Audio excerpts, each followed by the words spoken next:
Saudações, estamos agora no YouTube. Agora estamos até mais despojados, né? Porque agora é somente no YouTube esse bloco. O primeiro bloco passou na TV Band Maranhão, então se você não assistiu e você começou pelo bloco 2, assista o bloco 1 lá também, que também está disponível aqui no YouTube, do programa Saudações.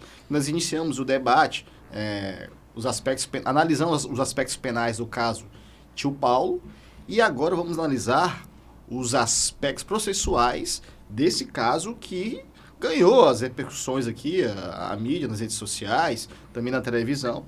E, antes de iniciar o nosso segundo bloco, né, quero registrar aqui os agradecimentos à nossa equipe, a Clícia, pelo apoio jornalístico na comunicação social, e nossa também querida Esther Mendes, pela preparação do conteúdo e roteiro jurídico aqui. Inclusive, incansavelmente, buscou muitas informações, casos semelhantes, conseguiu ali o número do processo, Gabriel. Então, geralmente o estagiário é ninja, né? O estagiário é ninja também. E aí conseguiu ali o número do processo. E aí nós conseguimos ter acesso na íntegra da data de hoje, 24 de outubro. 24 de abril. Já estou antecipando para outubro, né, gente? 24 de abril aqui, a data de hoje. E nós estamos com o processo atualizado para comentar. E aí, vou começar esse bloco pela Ana. Os aspectos processuais, Ana, nos chama a atenção que houve prisão em flagrante. Sim, nós já sabemos, né, que houve prisão em flagrante. Só que essa prisão em flagrante foi convertida em prisão preventiva. E quando nós buscamos essa missão de preparar esse programa a respeito, logo me veio à mente a doutora Ana Carolina Mello, que trabalha, né, na redação, desenvolvendo decisões, direito penal. Eu também fui assessor do TJ Goiás, assessor também de vara única, de comarca de interior, e eu vi a senhora comentando ali, antes de iniciar o programa, os bastidores ali, a senhora vai trabalhar, ou já trabalhou, enfim. E aí eu sei que realmente é complicado. Muitas vezes quem vai confeccionar a decisão, às vezes vem aquela pressão realmente midiática, né? E aí você fica realmente... eu sempre tive a consciência tranquila, quando desempenhei a função, de seguir meus princípios. E seguir os princípios de direito processual penal. Seguir esse tema acusatório, seguir realmente o princípio da adequação, necessidade. Sim. E aí, o que Vossa Excelência atualmente, aí, Vossa Excelência agora no podcast, né, Gabriel? Agora que está mais informalmente, o que você, Ana, minha amiga, pensa aí a respeito ali desse caso e do aspecto processual de atualmente ela está sob prisão preventiva? Bom, continuando aqui no segundo bloco, mais informal, a gente fica mais despojado, mas o que a gente estava até comentando antes de começar o programa, estava eu, o professor Gabriel, a Delmana, a Esté, nós juntamos aqui, estávamos comentando que o que acontece muito no processo penal é essa questão do clamor público, é a questão da mídia fazer um pouco a questão do julgador. O julgador ir conforme a mídia para que não aconteça nenhuma... para que ele atenda ao clamor público. E isso a gente chama, dentro dos estudos em direito penal, em processo penal e em criminologia, uma teoria que é de racionalidade penal moderna. Qual é essa racionalidade penal moderna? Olha só, o nome da teoria, racionalidade penal moderna. Agora já pode ser hardcore, né? Nós estamos na internet, né? Essa racionalidade penal moderna é quando eu tenho que atender esse clamor social e a pena, ela tem que ser retributiva. Eu tenho que fazer com que a pessoa que cometeu aquele crime fique preso. Qual é a pena retributiva na cabeça da sociedade? É a pena privativa de liberdade. Então, o que aconteceu nesse caso? Me parece que essa prisão em flagrante, que foi convertida em prisão preventiva, foi para atender esse clamor social. Porque quais são os requisitos da prisão preventiva? É garantir a ordem econômica, garantir... Desculpa, gente. A ordem econômica, a ordem pública, a conivência da instrução criminal ou assegurar a aplicação da lei penal. essa Érica que supostamente cometeu esses crimes de roubo majorado, qualificado e vilipêndio a cadáver, ela tinha alguma periculosidade para o sistema? Tinha alguma periculosidade para o Estado? Ela ia, de alguma forma, representar um perigo além do que ela cometeu? Então, assim, ficou muito... A gente fica naquela coisa daquele sapatear jurídico, né? De ir conforme o pensamento do julgador. Então, me parece que foi para atender o clamor público essa decisão judicial. Uhum. Já mencionou os requisitos, Gabriel, pela nossa querida amiga Ana, e aí nós sabemos que a prisão preventiva não pode ser convertida de ofício pelo juiz, né? Precisa de representação do delegado de polícia ou do Ministério Público. E aqui, com o inquérito policial aberto, né, na prisão em flagrante, na homologação da prisão em flagrante, né, o delegado de polícia representou pela prisão preventiva. E aí, Vossa Excelência, você, meu amigo, né, a gente fica brincando com Vossa Excelência porque é o tratamento, realmente, aos profissionais do direito, mas nós estamos no podcast aqui, aí podemos tratar como amigos, enfim. E aí, meu amigo, o que você acha aí? Qual a sua impressão a respeito dessa atuação processual nessa fase de investigação, de representar pela prisão preventiva? Em primeiro lugar, parabenizar o Adelmano e a equipe do programa Saudações pelo profissionalismo e em beber água na fonte. Nós estamos tratando, tudo que nós estamos falando aqui hoje é com base no inquérito, com base no processo.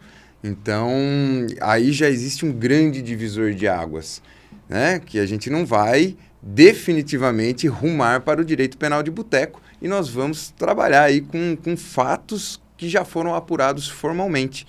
E já tem várias autoridades envolvidas. Bom, quando a gente fala em prisão preventiva, nós temos que começar analisando se existem indícios da prática de um crime. E como foi muito falado e muito batido aí no primeiro bloco, a conclusão, creio que unânime, foi que existe um crime impossível. Então, se nós não falamos na tipicidade da conduta da investigada Érica, não há crime. Consequentemente, quando nós falaremos aí no âmbito do processo penal, se não há crime, não haveria nem a necessidade de progredirmos o raciocínio. Dito isso, vamos sim, né, nos debruçar sobre a situação prática. Acredito que nunca tive acesso a um caso parecido, nem similar, né, que é bastante pitoresco esse caso aí do tio Paulo, mas em âmbito de flagrante, em âmbito de plantão da Polícia Civil, existem situações que chegam para o delegado de polícia e geram dúvidas. Nós costumamos dizer que naquele momento em que chega a condução, a poeira está alta. Muitas vezes é difícil nós conseguirmos fazer uma visão sistêmica do que aconteceu. E, um tanto inusitado esse caso, imagina o plantonista ou o delegado de área conseguir entender, né? Muito provavelmente a guarnição da Polícia Militar chegou ali falando, ela levou um morto para assinar um contrato no banco ou alguma coisa do tipo. Peraí, vamos entender o que está acontecendo. Às vezes chega antes no WhatsApp dele do que chega na delegacia. Às vezes ele já viu no Instagram ali, de algum meio de comunicação, mas enfim. Nesse primeiro momento, a autoridade policial ela tem sim a possibilidade de fazer uma escolha pela não lavratura do auto de prisão em flagrante. Uma vez que ela não visualize, por exemplo, indícios da prática de um crime, ou não visualize a necessidade da lavratura desse procedimento em si, ou reste dúvida, não fique constatado o flagrante em si ou a tipicidade da conduta, a autoridade policial pode colher os elementos de prova naquele momento, ouvir os envolvidos, ouvir a guarnição policial, ouvir a suspeita e, em um despacho fundamentado, inaugurar uma investigação.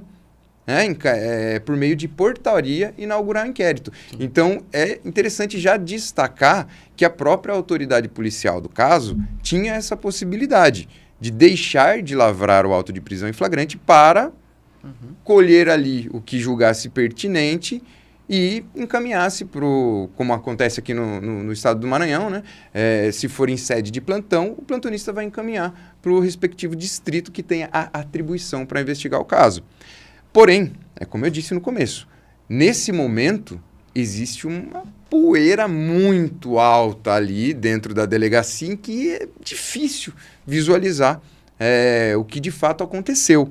Até porque, por exemplo, o laudo, o delegado de polícia ele não vai ter acesso ao laudo que vai demonstrar uma possível data de morte aí do tio Paulo. Isso é uma informação que é acostada aos autos depois, né? Então, eu acredito que a lavratura do procedimento pelo colega delegado lá do Rio de Janeiro, tendo em vista essa poeira alta naquele momento, seria razoável. Porém, essa poeira ela vai abaixando e vai passando o caso pelas mãos de outras autoridades. E aí, 1, 2, 3 dias depois, aí o lapso entre o procedimento do flagrante e a audiência de custódia em que a juíza chancelou a conversão do flagrante em preventiva e o parecer do Ministério Público também de acordo com a prisão preventiva de uma mulher, de uma investigada que, segundo constam nos autos, não aparenta ter toda essa ofensividade para a sociedade, especialmente aqui, discordando da magistrada que deu a decisão. Você pegou o assunto, eu tô com o texto. Tô me alongando demais, aqui. Desculpa, mas essa parte para mim ela é... Eu destaquei aqui, antes de você, eu sabia que você ia comentar, porque eu guardei aqui na pauta para perguntar para Ana sobre a insuficiência de outras cautelares para decretar uma preventiva, mas para você eu guardei especialmente esse parágrafo aqui, que a juíza, não vou mencionar o nome, mas... não vou mencionar o nome, mas em folhas aqui, na página 4 do processo, assinado pela juíza, ela menciona aqui, assim, abre aspas, né? Assim, evidente a necessidade da conversão da prisão em flagrante em prisão preventiva como medida de garantia da ordem pública, sobretudo porque crimes como esse comprometem a segurança da cidade do Rio de Janeiro, objetivamente violada pela ação da custodiada, impondo-se a atuação do Poder Judiciário, ainda que de natureza cautelar, com vistas ao restabelecimento da paz social, concretamente violada pela conduta da custodiada. E aí eu sei que você domina muito bem o assunto de segurança pública, né? Inclusive, eu vou confessar, eu estou fazendo uma pós atualmente de segurança pública e sistema penitenciário. A gente nunca deixa de estudar, né? É o vício de estudar. Eu estou fazendo uma pós atualmente nesse assunto de segurança pública, e aí o Rio de Janeiro tem uma segurança pública peculiar em relação aos demais estados, como mais extrema. Tanto que a história nos revela intervenções federais que, inclusive, por dados ali, não obtiveram êxito, não fizeram sentido criticamente, né? Fazendo uma crítica política também. E aí, Gabriel, segurança pública é com você, meu amigo. O que você entendeu? Eu já te cortei, você já ia falar sobre, mas o que você entendeu aqui desse aspecto aqui, com a sua análise a respeito? Eu agradeço a leitura do parágrafo, que ficou bem preciso. E nós estamos falando de Rio de Janeiro. Sim. Eu tenho acompanhado... Não, assim, desculpa o sorriso, mas é porque... Pois é. Eu tenho acompanhado o trabalho nas redes sociais do Rodrigo Pimentel. Sim. Que o Rodrigo Pimentel, ele foi o integrante do BOPE do Rio de Janeiro, que originou o filme Tropa de Elite. O Capitão Nascimento foi inspirado na história do Rodrigo Pimentel. Sim. E ele faz um trabalho bastante interessante nas redes sociais dele, retratando a atual situação do Rio de Janeiro. E segundo o Rodrigo Pimentel, hoje o Rio de Janeiro vive uma guerra. Sim. Vive uma guerra que envolve milícias, organizações criminosas, que milícias nada mais são do que organizações criminosas, um tráfico intenso. O armamento utilizado pelos criminosos no Rio de Janeiro é um armamento de guerra. Inclusive o programa vai passar... Tem espectadores de lá também, porque eu fiz mestrado no estado do Rio de Janeiro. E aí o programa também, pessoas de lá sabem como é a segurança. Exatamente. Elas vivem com temor o tempo todo. O Rio de Janeiro, um simples roubo com arma de fogo, são 4 indivíduos empunhando 4 fuzis, que são armas de guerra.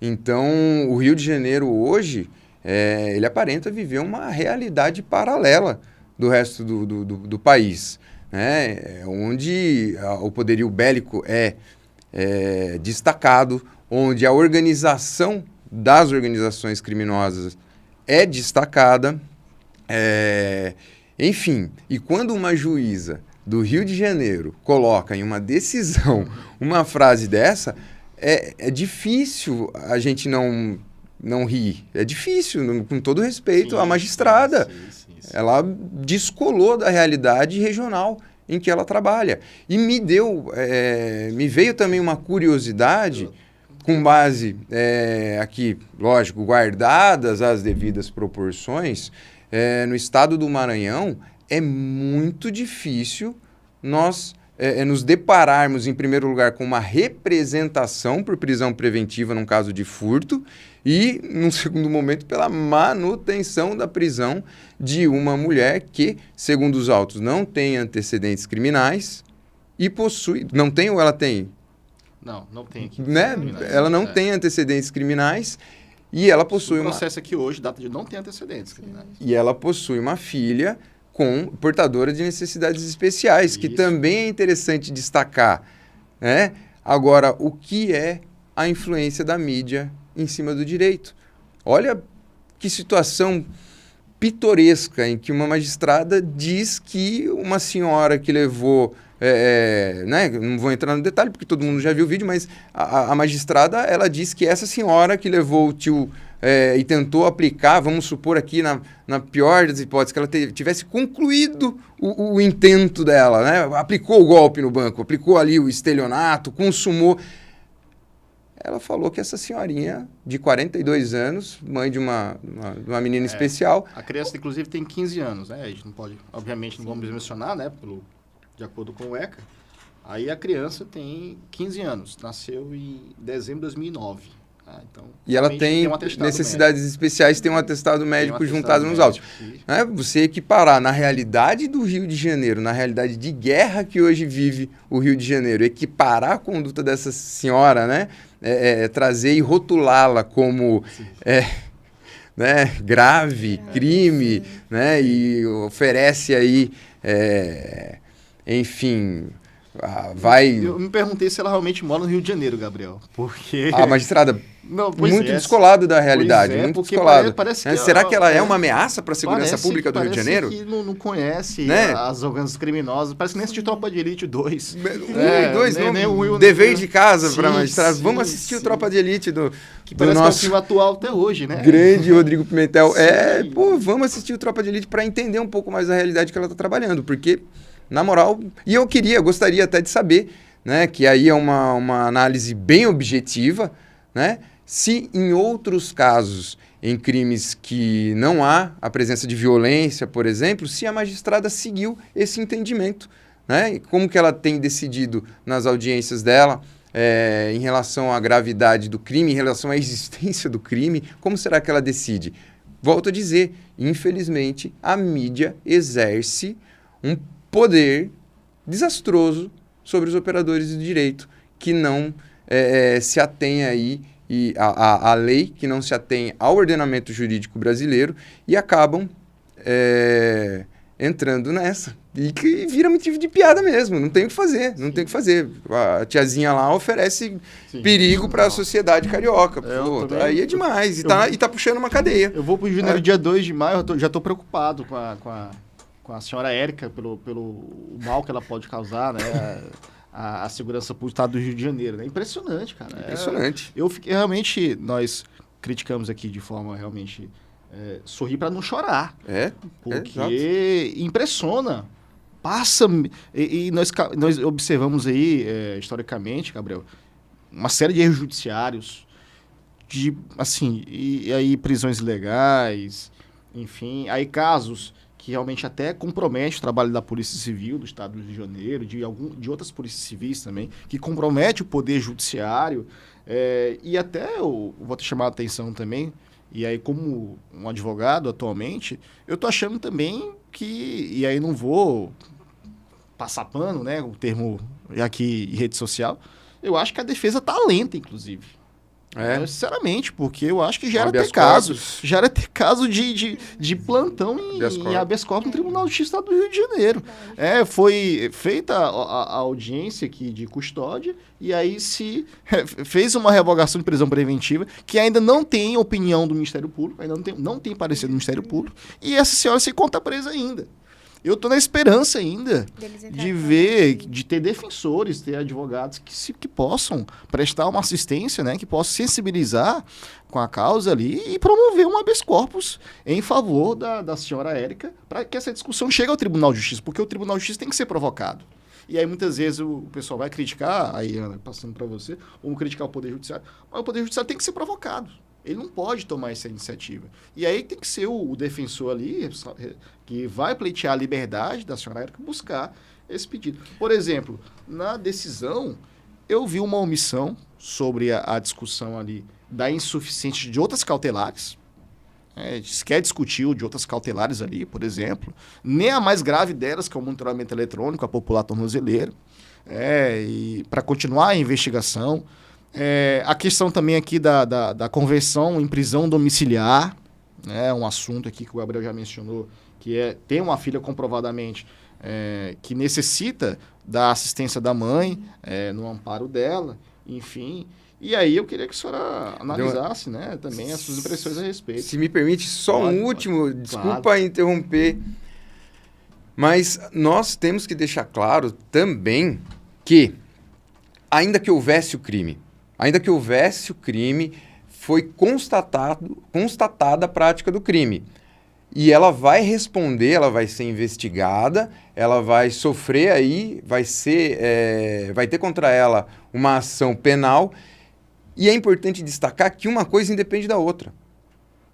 Perfeito. Se ela não se enquadra, se ela não está nos requisitos que o Código de Processo Penal traz para a manutenção dessa medida drástica, que é a prisão, essa medida cautelar não deve ser aplicada a ela, porém, havendo crime, ela continua respondendo como investigada, sim, num segundo momento como denunciada, respondendo o processo, e ela, se for o caso, vai ser responsabilizada pela prática de um crime.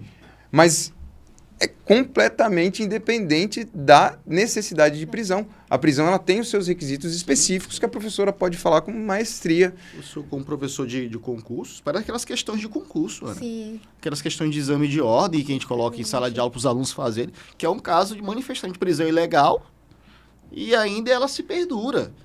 Ali é caso liminarmente de plantão no Tribunal de Justiça do Estado do Rio de Janeiro. Então, eu queria que a senhora nos desse suas impressões processuais, fora as que nós já comentamos, também outras que a senhora achou pertinente aqui. Como até conversado anteriormente, antes da gente começar o programa, as medidas cautelares, nesse caso, elas sanariam o problema. A monitoração eletrônica, a proibição de frequentar determinados lugares, ou então de se ausentar da comarca. Agência bancária. Agência bancária, passar na frente da agência bancária. Elas sanariam o problema. A gente até ri, mas não é aquele riso de... É aquele riso de cara, indignação. Isso é inacreditável, sim, né? Incrédulos. Como é que ela vai caracterizar uma... grave ameaça para o Estado do Rio de Janeiro, sendo que o Estado do Rio de Janeiro, eu gosto de acompanhar muito o coronel Alessandro Visacro. E ele fala, o que o Estado do Rio de Janeiro falta para estar como o México, como a Colômbia, é só eles falarem espanhol, porque tá igual. Tá igual, o narcotráfico ali Narco-guerrilha. É uma narco-guerrilha.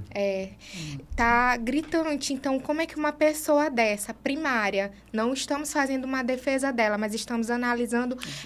Isso. Tecnicamente, uma pessoa dessa primária, provavelmente, juntados laudos, ela tem uma doença mental, ela tem uma filha que precisa da ajuda dela, poderia ficar numa prisão domiciliar também, se fosse o caso. Então, talvez, como já falamos, esse clamor midiático fez com que a magistrada tomasse esse caminho, esse viés. Mas as cautelares diversas da prisão, com certeza, sanariam o caso. E a gente for falar de evitar de comparecer numa agência bancária, poxa, é difícil você já conseguir um empréstimo, tem uma série de requisitos, né, de você conseguir um empréstimo bancário, de financiar um veículo, tá tudo caro hoje, né, de dinheiro não é tão fácil assim, né, e há uma burocracia danada muitas vezes no aspecto de direito civil, bancário, contratual. É o direito penal simbólico que a gente tanto estuda, né, a gente gosta de falar os termos, porque as pessoas gostam de ouvir o que a gente fala em sala de aula. Acaba sendo isso, te cortando. Não, e aí eu quero que a senhora fale mesmo, porque realmente, como a senhora falou, as cautelares são mais do que suficientes ou mais do que adequadas e necessárias para poder evitar que ela volte a tentar, né, praticar uma conduta semelhante, né? E, inclusive, não vai mais poder utilizar o mesmo meio. Seu tio Paulo, infelizmente, já nos deixou. Então, ela não tem como mais utilizá-lo como um meio ardio ou fraudulento para conseguir obter uma vantagem devida ou subtrair, né, que foi o verbo utilizado aqui, por enquanto, no inquérito policial, é subtrair. Não é induzir a vítima a erro. Por enquanto é subtração. Mas o meio fraudulento aqui também não tem como mais ser utilizado. Deixando claro, Adelmando, ninguém tá passando pano pra Érica. Sim. A conduta dela foi uma aberração. Sim. Agora também vou ter que puxar a brasa pra sardinha da magistrada. Ela usou 2 termos na sentença, na decisão que faz muito sentido, né? Ela colocou macabro, né? Ela falou assim, uma conduta macabra. Sim. Não tenho dúvidas. Pegar uma pessoa que faleceu, que nitidamente naquele momento já devia estar com a temperatura baixa, e ela ali tentando oferir uma vantagem econômica usando um cadáver. Então, assim, sem sombra de dúvidas, é uma conduta bizarra. Sim. É uma conduta macabra, agora parafraseando positivamente a magistrada. Isso eu não tenho dúvida. Então, jamais passaríamos pano para a senhora Érica, e não pelo fato de não ter antecedentes criminais ou ser mãe de uma adolescente com necessidades especiais de maneira alguma. Eu acho válido reforçar essa ideia de que a conduta foi bizarra, foi macabra, foi absurda, mas, juridicamente falando, com base no ordenamento jurídico brasileiro, é muita forçação de barra tratar isso como crime. E pior, muita forçação de barra manter a senhora Érica encarcerada. Sim. Né? E, meus amigos, tudo que é bom passa rápido, né? Vamos chegar, então, ao final do nosso episódio de hoje, do nosso podcast, saudações, né? Já ao final do segundo bloco. Inclusive, eu senti que uma cutucada, Esther, e a equipe do jurídico, do Gabriel, solicitando, né, decisões da magistrada para sabermos se é o jeito que ela pensa mesmo. Realmente, porque ela tem a independência dela também. É válido dizer que o magistrado no Brasil, ele tem independência. Sim. Desde que fundamente a sua decisão, né, ela pode tomar a decisão que ela quiser. Então, a princípio, principalmente olhando situações aí similares, que eu acho difícil, mas a gente poderia considerar, por exemplo, crimes com violência ou com o uso de armas de fogo. Né? Como será que ela decidiu nesses casos? Ou análogos à própria tipificação, né? O furto qualificado pela fraude. Como será que ela trabalha? Como será que ela enfrenta esses pedidos de liberdade provisória nesse tipo de... Será que o promotor ele tem por costume representar pela prisão preventiva no caso de furto mediante fraude no Rio de Janeiro? Sim. E aí fica aberto o espaço para a magistrada, para o delegado de polícia, para a defesa também da senhora Érica, o espaço, se o vídeo chegar até os envolvidos, fica aberto o espaço aqui para poder participar e dar a sua versão aqui no programa Saudações. Considerações finais, então, Ana Carolina Mello, obrigado mais uma vez, minha amiga, por ter atendido ao convite. A senhora você abrilhantou o programa de hoje. Obrigado pela sua participação, pela sua contribuição. E se despeça, então, dos nossos seguidores aqui no Saudações. Bom, meu amigo, eu que agradeço. Para mim é uma honra estar aqui. Para mim é uma honra estar aqui ainda falando do que eu gosto, do que eu amo fazer, que é o direito penal, trazendo esse debate atual que está em torno da mídia. Então, eu que agradeço em estar neste programa tão renomado e na sua presença, né? Então, saudações, como o Gabriel iniciou, e muito obrigada ao público. Qual a sua rede social, para o pessoal que quiser seguir? É assim, meu Instagram, Ana Carolina Melo, Ana com 2 N's, Carolina com C e 2 L's Melo, só essa rede social que eu tenho. Já é muito, Gabriel, de conseguir conduzir tanta rede social, né?